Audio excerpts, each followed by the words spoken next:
أعوذ بالله من الشيطان الرجيم بسم الله الرحمن الرحيم اللهم صل على سيدنا محمد وعلى آل سيدنا محمد وبارك وسلم السلام علیکم ورحمۃ اللہ وبرکاتہ۔ آج درود شریف کے متعلق ایسے سوال کا جواب ہے جس میں آپ کی بہت سے کنفیوژنس انشاءاللہ تعالی مجھے یقین ہے کہ دور ہو جائیں گی، اور یہ کنفیوژن جو دور کی گئی ہے وہ نہ مجھ جیسی ایک عام سی بندی کی منہ سے یا ان کے الفاظ ہیں، بلکہ ایک مفتیان کرام کے بہت بڑے جو ادارہ ہے وہاں سے یہ سوال کا جواب آیا ہے، وہ بڑا واضح جواب ہے۔ تو جو اب ہم اکثر ہمارے ذہنوں میں سند کیا ہے اس درود کی اور اس بات کی اور اس کی یہ تمام ابہام انشاءاللہ تعالی نکل جائیں گے، اور آپ کو پتہ چل جائے گا کہ درود رستہ ہے یقین کا، محبت کا اور تسلسل کا۔ تو مطلب یہ بہت سے ایسے سوال کیے جاتے ہیں اور بار بار کیے جاتے ہیں، تو میں نے ایک بہت بڑے ادارہ ہے کراچی سے، تو ان سے میں نے رابطہ کیا اور ان سے مطلب رابطہ ہوا، تو پھر انہوں نے اس سوال کا جواب دیا جو میرے بھی ذہن میں نے کہا، چونکہ میرے ذہن میں ایسے سوال الحمدللہ نہیں آتے، بس اب جو رستہ مل گیا ہے اور جو اللہ نے عطا کیا ہے، جو نبی کریم صلی اللہ علیہ وسلم نے عطا کیا ہے، چاہے وہ جو ان سے بھی درود ہے، تو وہ اب چل رہا ہے، تو ٹھیک ہے، ٹھیک چل رہا ہے۔ لیکن پھر بھی رستہ جب تک یہ بات پکتے پکتے ہمارے ذہن میں ہمارا بہت سا وقت ضائع ہو جاتا ہے، اور چونکہ وہ وقت سارا ہی ضائع ہو جاتا ہے جو ہمارا شک میں گزرتا ہے، کیونکہ نبی صلی اللہ علیہ وسلم نے فرمایا کہ جو حدیث مبارک ہے جس کا مفہوم ہے کہ جو چیز تمہیں شک میں ڈال دو اس کو چھوڑ دو، تو یہ چھوڑتے چھوڑتے ہم کہاں پہنچ جاتے ہیں۔ بہرحال ایک سوال کیا گیا، کیا درود شریف کی فضیلت کا تعلق کسی مخصوص الفاظ سے ہے؟ مطلب یہ بھی کہا گیا، اس سوال میں نے یہ بھی پوچھا کہ صلی اللہ علیہ وآلہ وسلم، صلی اللہ علیہ وسلم و صلی اللہ علی النبی الامی، یہ دونوں درود صحیح ہیں، حدیث سے ثابت ہیں، تو ان کا حوالہ مجھے بتا دیں۔ اور پھر یہ بھی کہا کہ مزید کیا، یہ بھی پوچھا کہ ان میں سے کوئی بھی درود پڑھنے کا پورا اجر ملے گا، مطلب بلندی درجات، گناہوں کا مٹنا، نیکیوں کا ملنا اور اللہ کی رحمتوں کا نزول ہونا۔ تو انہوں نے جواب جو دیا ہے جو میرے سامنے ہے، واضح رہے کہ اللہ رب العزت نے رسول اللہ صلی اللہ علیہ وسلم پر درود و سلام بھیجنے کا سورہ احزاب میں حکم فرمایا ہے۔ ارشاد باری تعالیٰ ہے صلو علیہ وسلم تسلیما، یہ سورہ احزاب کی آیت نمبر 56 ہے۔ اسی طرح سے رسول اللہ صلی اللہ علیہ وآلہ وسلم کا ارشاد ہے کہ نہ ہی اللہ رب کہ مجھ پر کثرت سے درود پڑھو، تمہارا درود مجھ تک پہنچایا جاتا ہے۔ لیکن انہوں نے وضاحت کی ہے کہ لیکن اس تمام دونوں میں ایک آیت اور ایک حدیث کے بیان کے بعد میں آپ کو یہ کہہ رہا ہوں کہ اللہ رب العزت نے درود السلام کے لیے کوئی کلمہ مخصوص نہیں فرمایا، اور نہ ہی رسول اللہ صلی اللہ علیہ وآلہ وسلم نے اس کی ایسی تعین فرمایا ہے کہ دیگر کلمات درود السلام سے منع کر دیا ہو، لہٰذا درود شریف کے متعدد کلمات سلف صالحین سے منقول ہیں۔ کچھ تو وہ کلمات ہیں جو احادیث میں ملتے ہیں، اور درود شریف کے عام فضائل کے علاوہ ان کے دیگر فضائل بھی احادیث میں وارد ہوئے ہیں، یعنی کہ ملتے ہیں ہمیں، اس میں موجود ہیں۔ اور کچھ کلمات وہ ہیں جو صراحتاً یہ واضح طور پر کسی حدیث میں منقول نہیں ہے، تاہم ان کا پڑھنا ممنوع بھی نہیں۔ ایسے کلمات کے ذریعے درود شریف پڑھنے والا شخص نفس درود کے فضائل سے محروم نہیں ہوتا، کیونکہ رسول اللہ صلی اللہ علیہ وآلہ وسلم کا ارشاد مبارک ہے، جو شخص مجھ پر ایک مرتبہ درود بھیجتا ہے اللہ اس پر 10 رحمتیں نازل فرماتا ہے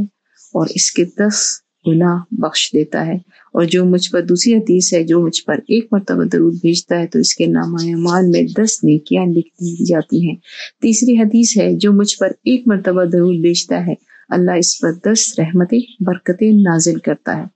بس درود شریف کے فضائل کا حصول درود شریف کے کسی مخصوص جملے پر منحصر نہیں ہے، لہٰذا درود شریف کے الفاظ خواہ کوئی بھی ہوں اور نہ صرف جائز بلکہ باعث فضیلت و اجر و ثواب ہے۔ پڑھنے والے شخص درود شریف پڑھنے کا پورا اجر پائے گا۔ تو یہ مطلب انہوں نے بہت سے حوالے بھی دیے ہیں جن کی تفصیل میں نہیں جاؤں گی، کیونکہ مطلب وہ تمام تر حدیث اور اس کی کوٹ کر کے مجھے بھیج دیے، انہوں نے بھیجے ہیں کہ اس کے بعد کوئی بھی مطلب کوئی ابہام نہیں رہتا کہ جو مطلب بس سمجھانا یہ چاہتے ہیں، آپ تک پیغام یہ پہنچانا چاہ رہی ہوں میں. یہ سوال میں نے دیکھا، یہ میرا جواب نہیں ہے. ہمارے ذہن میں ہوتا ہے کہ ہم ایسے بندے سے پوچھیں، ایسے ادارے سے پوچھیں، ایسے جگہ سے پوچھیں جو عالم ہیں، جو مفتیان کرام ہیں. تو یہ عالم اور مفتیان کرام ہی کا فتویٰ جو میں آپ تک پہنچا رہی ہوں کہ آپ کو مطلب ایسی حدیث ہے جس میں بالکل نبی صلی اللہ علیہ وسلم کی زبان مبارک سے ادا کیے گئے درود کے صیغے ہیں. قرآن میں نہیں بتایا گیا، لیکن ہم زیادہ اس لیے پریفر کرتے ہیں درود ابراہیمی کہ آپ صلی اللہ علیہ وسلم کی زبان مبارک سے ادا ہو، کہ وہ اس کی اس قدر بلندی اور جگہ ہے کہ وہ نماز کے میں رکھ دیا گیا. نماز جو فرض ہے، اور فرض بھی ایسا فرض میں درود شریف کو ایسی جگہ پہ نشست میں رکھا جب ہم بیٹھتے ہیں تب رکھا گیا، اور اس کے بغیر نماز بھی نہیں ہوتی. بالکل وائنڈ اپ ٹائم ہے اور ہماری نماز کا آخر ہے، اور ہم سلام پھیرنے سے پہلے اگر درود شریف نہ پڑھے تو ہماری وہ ساری نماز جو ہے وہ قبول نہیں ہوتی. تو اس اہمیت سے ہم کہتے ہیں کہ نہیں، درود ابراہیمی ہی پڑھنا چاہیے اور اس کے علاوہ نہیں پڑھنا چاہیے، اور وہی حدیث میں ہے، اسی کی تلقین کی گئی ہے. لیکن انہوں نے بہت واضح بتا دیا کہ نبی صلی اللہ علیہ وسلم نے خاص الفاظ سے نہیں بتایا کہ تم درود مطلب تمہیں نیکیاں اس تب ملیں گی 10، اور تمہارے نامہ اعمال میں نیکیوں کا اضافہ ہوگا، تمہارے گناہ مٹیں گے، تمہارے درجات بلند ہوں گے، تمہیں میرا قرب ملے گا، قیامت کے دن میرے قریب ہوگی جب ان الفاظ میں درود تم پڑھو گے. درود دعا ہے، اور دعا کے سارے الفاظ پیارے ہیں جو ہمارے بڑے لوگوں کی زبانوں سے ادا ہوئے ہیں. نبی صلی اللہ علیہ وسلم کی تو جو ہیں وہ ان کی تو کوئی مثال مقابل نہیں، لیکن ان کے بعد بھی جو الفاظ ہیں جیسے درود خضری ہے، یہ درود رحمت ہے، درود امی ہے، یہ درود جو ہیں یہ سارے بعد کے سلف صالحین سے کی زبانوں سے ادا ہوئے ہیں، یا ان میں سے کچھ ایسے الفاظ بھی ہیں اگر ان کی میں اس کے ریفرنسز میں نہیں جانا چاہتی ورنہ طویل ہو جائے گی ویڈیو، اور لیکن اس حد بس اتنا ہی کافی ہے ہم سب کے جاننے کے لیے کہ درود کے الفاظ جو صحیح ہیں، صحیح الفاظ ہوتے ہیں نا، مطلب ایسے بھی ہوتے ہیں جن میں ہم ایسا اضافہ کر دیتے ہیں کہ جن کی وجہ سے جو الفاظ مفتیان کرام کہتے ہیں کہ اس کا کو نہ پڑھا جائے تو بہتر ہے، تو وہ نہ ہو. آپ لوگوں کے اور ہمارے علم میں ایسے الفاظ ہیں، بہت مختصر الفاظ ہوتے ہیں، بہت سے ایسے الفاظ ہیں جو مجرب بھی ہیں، مروج بھی ہیں. تو ہمیں ان چیزوں کی تفصیل میں زیادہ نہیں جانا چاہیے، انہی الفاظ کو پکڑیں.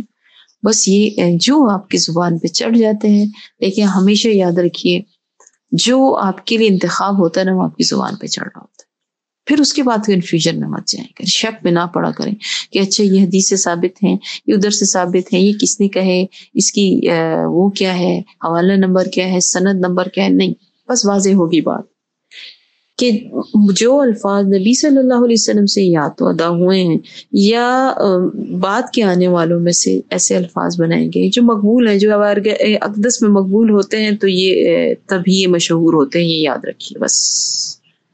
جب اللہ کی منظوری ہوتی ہے، جب نبی کریم صلی اللہ علیہ وسلم کی منظوری ہوتی ہے، وہی الفاظ. دیکھیں اب نبی صلی اللہ علیہ وسلم کائنات میں سب سے بڑی ہستی اللہ کے بعد، ٹھیک ہے نا، بعد از خدا تو ہی بزرگ، قصہ یہ مختصر. تو ان کے لیے ایسے الفاظ تو عام نہیں ہو سکتے، وہاں سے منظوری ہوتی ہے تبھی دربار اقدس سے، سب سے پہلے اللہ کی منظوری ہوتی ہے اور پھر دربار اقدس سے ہوتی ہے، تبھی تو ہم یہ الفاظ بول سکتے ہیں اور ہمارے زبانوں پہ ادا ہوتے ہیں. اور پھر ویسے بھی ہم سب کے لیے الگ درود ہے. مطلب یہ میں نہیں کہہ رہی کہ الگ الگ الگ، مطلب ایک گروپ ہے درود خضری پڑھے گا، درود امی، دوسرا گروپ درود امی پڑھے گا، تیسرا گروپ درود رحمت پڑھے گا. تو یہ وہ پیارے الفاظ ہیں نبی صلی اللہ علیہ وسلم کے لیے دعا کے، جو اللہ کہتا ہے کہ بس جاری رہیں. یہ چمکتے ہوئے ستارے ہیں آسمان پر، آپ جس طرح آسمان کے ستارے نہیں گن سکتے، اسی طرح ان کی برکات بھی نہیں گن سکتے. یہ چمکتا ہوئے، کبھی کوئی سا ستارہ آپ دیکھتی ہے رات کو، آپ آسمان پہ دیکھیں، باہر نکلے تو کبھی کوئی ستارہ چمک رہا ہوتا ہے، کبھی بہت سے ستارے اکٹھے چمک رہے ہوتے ہیں بہت زیادہ، لیکن ان میں کبھی کوئی. تو یہ وہ سارے الفاظ ہیں نبی صلی اللہ علیہ وسلم کی محبت میں کہے گئے، درود کی شکل میں آئے گئے. نبی صلی اللہ علیہ وسلم سے انہوں نے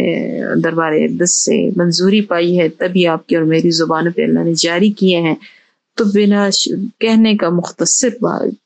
یہی مختصر قصہ یہی ہے یہ تمام تمہید کا، کہ جب کوئی درود کے الفاظ آپ کی زبان پہ چڑھ جاتے ہیں، بس وہ آپ کے لیے ہے. اپنے اس میں کمال حاصل کریں، اس قدر اس کو پڑھیں، اس کثرت سے اس کو پڑھیں، مت پڑھیں کنفیوژن میں. یہ دیکھتے ہیں ہم مشاہدات، میرے درود ہے، اس کا درود، میرا درود اس کا درود نہیں، یعنی کہ اس گروپ کا درود ہے، وہ یہ ایک گروپ یہ پڑھ رہا ہے امتیوں کا، دوسرا یہ پڑھ رہا ہے، تو دل کرتا ہے اچھا نہیں چاہتا کہ کس کا دل نہیں چاہتا کہ میں یہ درود پڑھوں اور مجھے یہ مشاہدہ ہو جو ان کو ہو رہا ہے، سب کا چاہتا ہے. لیکن بات اس میں سے یہ نہیں لینی ہوتی کہ یہ درود کون سا پڑھ رہا ہے اور کتنی تعداد میں پڑھ رہا ہے. بات اس میں سے کسی مشاہدے کو سن کے یہ لینی ہوتی ہے کہ اس نے درود کس محبت سے پڑھا اور کس کثرت سے پڑھا اور کس کیفیت میں پڑھا. بس اس سے زیادہ یہ نہ دیکھیں کہ کون سے درود میں کون سے الفاظ تھے، کیفیت دیکھیں، ان کے خلوص دیکھیں، ان کی محبت دیکھیں، ان کا عدد دیکھیں، تو آپ کو بھی مشاہدے ہو جائیں گے. اگر آپ مشاہدہ کرنا چاہتے ہیں، ایسے درود تو محبت میں پڑھا جاتا ہے. تو اللہ تعالیٰ ہم سب کی ذہن کی الجھنیں دور فرما کر